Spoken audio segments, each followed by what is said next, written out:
ఈ better last time కూడా discuss చేసాం మనం. కట్ చేయడానికి కూడా మధ్యలో కొద్దిగా గ్యాప్లు పెట్టుకోవాలి. రోడ్డు కట్ చేయకుండా ప్రాపర్గా ఉండాలి కనెక్టివిటీకి.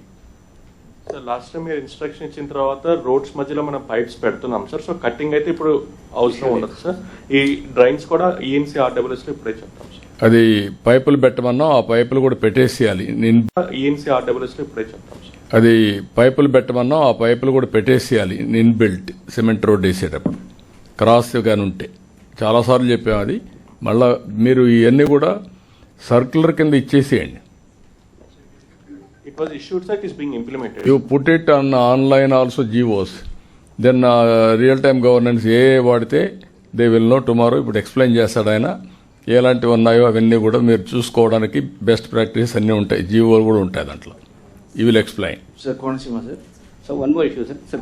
Sir, here, sir, we don't have any urban bodies, sir. So rural lo now because of You create urban body now.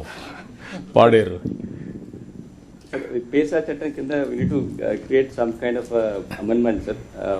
PESA కింద ఓన్లీ రూరల్ మాత్రమే ఉంది సార్. పంచాయత్ వరకే ఎక్స్టెన్షన్ ఏది సార్? PESA చట్టం sir, Panchayat extension of schedule areas వరకు ఉంది sir. So అది urban areas convert చేయాలంటే some kind of direction sir government తీసుకోవాల్సి ఉంటుంది సార్.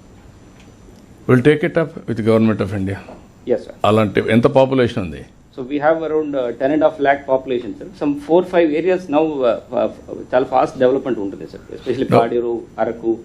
అంటే ఎన్ని ఏరియాల్లో మున్సిపాలిటీ గ్రేడ్ 3కి వస్తాయి? సార్ వీ హ్యావ్ గ్రేడ్ 1 లెవెల్లోనే we have sir almost 8 panchayats are having grade 1 sir, and around 20 to 30 grade 2 ఉంటుంది sir. So now lot of urban indications వచ్చిన వల్ల the request is, sir, ఈ టౌన్ ప్లానింగ్కి we don't have the expertise sir. We don't have urban authorities also to guide us. So region wise ఏదైనా authorities ఐటీడీఏకి attach చేస్తే sir ఈ మన hand holding of training of పంచాయత్కి యూస్ఫుల్గా ఉంటుంది. నా ఉద్దేశం పంచాయతీని కొంచెం ఆ కల్చర్ కూడా మార్చాలంటే ట్రైబల్ ఏరియాలో వైబిలిటీ ఉండేది మున్సిపాలిటీస్ కింద కన్వర్ట్ చేయగలిగితే ట్యాక్స్ పెంచాం, మున్సిపాలిటీస్ కన్వర్ట్ అంటే మళ్ళీ ఒక ప్రాబ్లం ఉంది. మళ్ళీ ఆ పంచాయతీకి నరేగా రాదు. That is another problem. దాంట్లోనే మోడల్ పంచాయతీస్ కింద పెట్టండి. అర్బన్ ఇన్ఫ్రాస్ట్రక్చర్ ఏదైతే అబ్దుల్ కలాం ఇచ్చినటువంటి స్లోగన్ దాన్ని తీసుకొద్దాం. రూ అర్బన్. సార్ లైక్ మొన్న మాట్లాడుకున్నాం ప్రతి పంచాయత్ గ్రేడింగ్ అన్నారు కదా, maybe would that be applied? సరే సార్.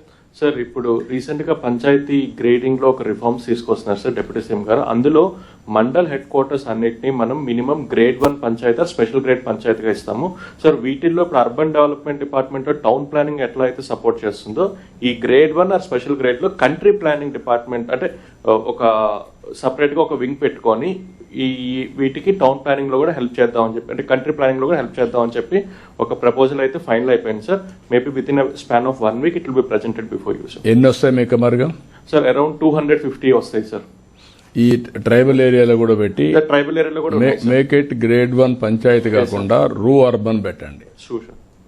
అంటే rural area urban infrastructure planning అనేది సెపరేట్ దానికి ఒక వింగ్ కూడా పెట్టండి. That will be future sir. అలా కనుక వస్తే ఈ ఏవైతే ఫ్యూచర్ లో అర్బన్ ఏరియాగా మారబోతున్నాయో ఆ పంచాయతీలన్నింటిలోనూ ప్లానింగ్ అనేది ముందే మొదలైపోతుంది in the name of country planning sir. Yeah, you do it. Konasima, sir. Nandyal sir. Nandyal be brief. మీకు ఇచ్చిన టైం కూడా 2 నిమిషాలు ఉంది ఇంకా. సార్ మనకి Nandyal sir stone cutting and polishing units బేతంచెర్లలో 468 ఉన్నాయి సార్. అరౌండ్ 5,000 వరకు మనకి అక్కడ వర్క్ చేస్తారు సార్. ఈ వేస్ట్ అంతా కూడా along the sides of the road dump చేయడం వల్ల డస్ట్ పొల్యూషన్ చాలా ఎక్కువ ఉంది సార్. మనకి అక్కడ innovative eco stone crushers association వాళ్ళు ముందుకు వచ్చారు సార్ వాల్యూ యాడెడ్ ప్రోడక్ట్ చేయడానికి, అగైన్ సిమెంట్ ఫ్యాక్టరీస్ బ్యాక్ పంపించడానికి, లేదు అంటే సిమెంట్ బ్రిక్స్ తయారు చేయడానికి. మనం 4.5 acres ఆఫ్ ల్యాండ్ ఐడెంటిఫై చేసి ఏపీఐఐసికి ఇచ్చాం sir. APIIC 5,50,000 rupees per acre fix చేశారు. సార్తో చైర్మన్ సార్తో కూడా మాట్లాడారు సార్. వాళ్ళు కొంచెం అది తగ్గించి లేదు అంటే on lease free of cost అడిగితే ఇమీడియట్గా అది మనము టేకప్ చేయడానికి ఈజీ అవుతుంది సార్. పీయూష్ సారీ యువరాజ్ ఇమీడియట్గా చేసేయండి. Will get it done. Will issue order. Sir, Konasima, sir. Sir మా దగ్గర సార్ ఇప్పుడు roads and CC roads and BT roads ఏవైతే వేస్తున్నారు సార్ ఎవ్రీ 5 అట్లీస్ట్ 3-4 ఇయర్స్కి due to heavy rains clay soils వల్ల కంప్లీట్గా డిస్ట్రాయ్ అయిపోతున్నాయి సార్. సో రిపీటెడ్గా మెయింటెనెన్స్ వస్తుంది sir. So what we have asked panchayat raj డిపార్ట్మెంట్కి we have asked proposal saying that at least మాకు ఎస్టిమేట్స్లో కవర్ మ్యాట్స్ ఇంక్లూడ్ చేస్తే సార్ అంటే 4 లేయర్స్ ఆఫ్ రోడ్లో సెకండ్ లేయర్ పైన కాయిర్ మ్యాట్ వేస్తే 700 GSMతో ఉన్న woven coir. So at least 4 to 5 years దాని యొక్క లాంజివిటీ పెరుగుతుంది సార్. సో ఎస్టిమేట్స్ వేస్తే 7 to 8 lakhs ఎక్స్ట్రా అవుతుంది సార్. 1 kilometer బీటీ రోడ్కి 75 లక్షలు అవుతాయి. ఇప్పుడు మనం ఇది యాడ్ చేస్తే ఒక 9 lakhs ఇంక్రీజ్ అవుతుంది NREGSలో. సో బీటీ రోడ్స్ కూడా ఒక 9 lakhs అంతే వస్తుంది సార్. సో అది ఈఎన్సీ గారికి సెక్రటరీ గారికి పెట్టాము సార్. అది ఒకసారి కన్ఫర్మేషన్ చేయండి కంపల్సరీ. ఇక్కడ వాటర్ స్టాగ్నేషన్ ఎక్కువ ఉంటుంది కాబట్టి కోనసీమ గోదావరి జిల్లాలో ఇది చాలా అవసరం. You get it done. Yeah so Jio textile permission అనేది చూస్తాం. ఓకే. ఫైనల్గా ఇక్కడికి వచ్చినప్పుడు ఈ స్వచ్ఛ ఆంధ్రప్రదేశ్ది మనం ఒక ఉద్యమంగా చేస్తున్నాం. ఇప్పుడే కృష్ణ చెప్పినట్టు నాకు 30 ఏళ్ళ నుంచి అనుభవం. ఫస్ట్ టైం నేను సింగపూర్కి వెళ్ళి సింగపూర్లో ఏం చేస్తున్నారో చూసి ఒక నైట్ అంతా స్టడీ చేశాను. అక్కడి నుంచి వచ్చి హైదరాబాద్లో నైట్ క్లీనింగ్ స్టార్ట్ చేశాం. అది అయిన తర్వాత అవుట్ సోర్సింగ్ స్టాఫ్ను కూడా పెట్టింది. అదే ఫస్ట్ టైం అవుట్ సోర్సింగ్ స్టాఫ్ను పెట్టి పర్ఫెక్ట్గా చేశాం. ఆ రోజుల్లో Hyderabad one of the best clean city in India. అది అయిన తర్వాత మనం క్లీన్ అండ్ గ్రీన్ ప్రోగ్రాం పెట్టి రెగ్యులర్గా చేశాం.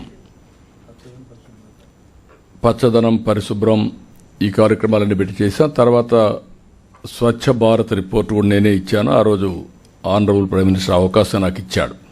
దానిపైన ఇప్పుడు ఇవన్నీ క్లియర్ అయినాయి. ఇక్కడ మీరు చేయాల్సింది స్వచ్ఛత అన్నప్పుడు క్లీనినెస్ ఒకటే కాదు, స్లోగా ఇవన్నీ అయిన తర్వాత థింకింగ్ ప్రాసెసే మారాలి. ఇది వైలెన్స్ కానీ లా అండ్ ఆర్డర్ కానీ ఒక మోడల్ సొసైటీ రావాలంటే ఏం చేయాలో దానికి ఆలోచిస్తున్నాం. ముందు చెత్త అంతా ఉంటే అవన్నీ మనం చేయలేం కాబట్టి ముందు దీంతో స్టార్ట్ చేశాం. బాడీ, మైండ్ ఇవన్నీ కూడా కంట్రోల్ చేయడం. చాలామందికి హ్యాబిట్ ఒకటి ఉంటుంది, ఇంట్లో చెత్త రోడ్డు మీద వేస్తారు. దే ఆర్ ఆల్ థింకింగ్ ఇల్లు వాళ్ళది, రోడ్డు మాత్రం వేరే వాళ్ళది. ఈరోజు ఇండ్లు కొన్ని పాష్ హౌసెస్ ఉంటాయి. పాష్ హౌసెస్ పక్కన డస్ట్బిన్స్ ఉంటాయి. మొత్తం అక్కడే కుక్కలు, ఇవన్నీ పందులు, అన్నీ ఇవన్నీ చాలా ఎక్సర్సైజ్ చేసాం ఈ ఆస్పెక్ట్లో.